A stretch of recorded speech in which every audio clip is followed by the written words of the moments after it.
Premier jour de la conférence, la délégation haïtienne a abandonné le groupe des 13, qui était le groupe ouvertement pro-américain qui avait appelé à la tenue de la conférence, et a rejoint le groupe des 6 pays neutres et pro-cubains. Le 27 janvier, René Chalmers renforce la position d'Haïti. Dans son discours, Chalmers a livré un véritable argument en faveur du régime castriste.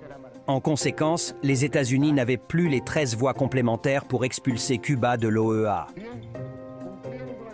Cela obligera le secrétaire d'État américain Dean Rusk à négocier avec la délégation haïtienne. Thurston, l'ambassadeur américain en Haïti, proposera à Duvalier un accord pour la réalisation de grands projets d'infrastructure, dont 2,8 millions de dollars pour la construction d'un aéroport. Le 29 janvier, le président Duvalier tient une réunion avec les ministres Clovis Desinor, Hervé Boyer et Adrien Raymond pour parvenir à une décision formelle. Le même jour, il envoie un télégramme à Chalmers en Uruguay disant « Je vous réitère l'ordre formel de voter en faveur des États-Unis. » Cuba a été expulsé de l'OEA par un vote de 14 contre 7.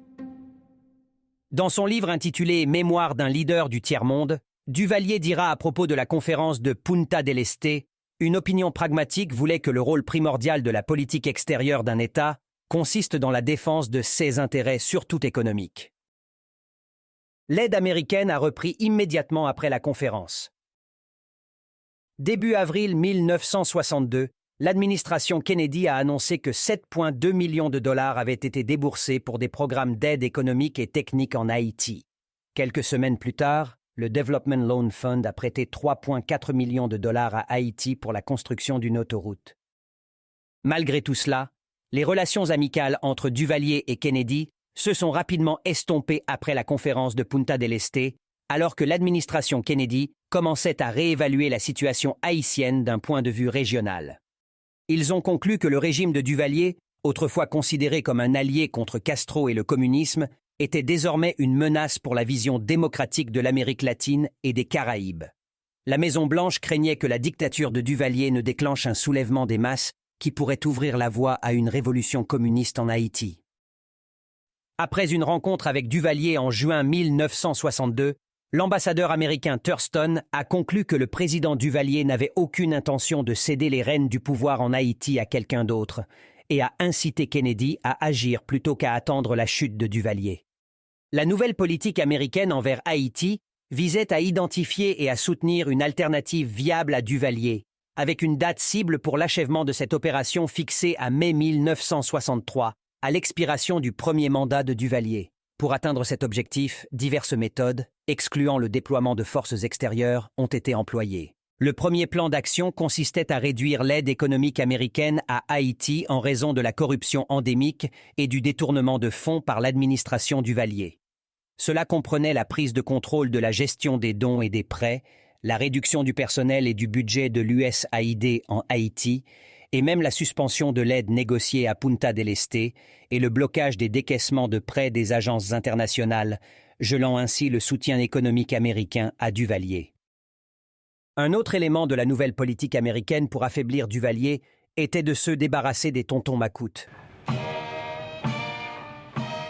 Les États-Unis entraînèrent l'armée haïtienne depuis 1958, mais en juillet 1962, Kennedy suspendit les expéditions d'équipements militaires vers Haïti, tout en maintenant la mission navale américaine dans le pays. Kennedy a cherché à préserver l'influence utile de la mission sur l'armée pour la maintenir sur une position pro-américaine en vue des préparatifs post-Duvalier. Les États-Unis savaient que Duvalier utilisait l'aide militaire pour renforcer les tontons macoutes. Au fur et à mesure que la milice grandissait, cela diminuait la possibilité d'utiliser l'armée régulière pour changer la situation en Haïti. Par conséquent, Kennedy a décidé que la milice devait être abolie.